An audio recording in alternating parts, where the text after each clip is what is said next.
lose, I got something to prove. I gotta take what I hate and finally make a move. I think of you and all the shit you don't do. Well, I'ma make hella sure that I don't become you. I have no regrets, yeah, I'll tie up my chest. I'll never forget what it's like to be in debt. Been stabbed in the back bed, I'll show you what happens. Pass me the mic and I'll show you with action. I feel this pain, you already know. Turn that to gains, let my money show. I've got these things that I can't let go. Watch me turn this life into something that you can never own. I feel this pain, you already know. Turn that to gains, let my money show.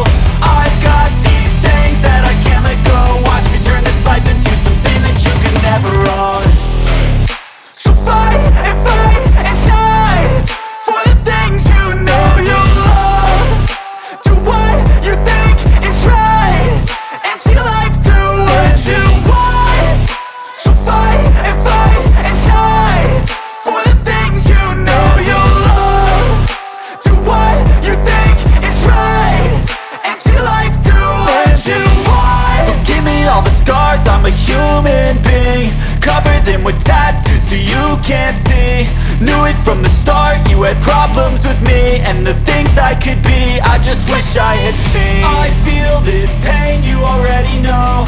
Turn that to gains, let my money show. I've got these things that I can't let go. Watch me turn this life into something that you can never own.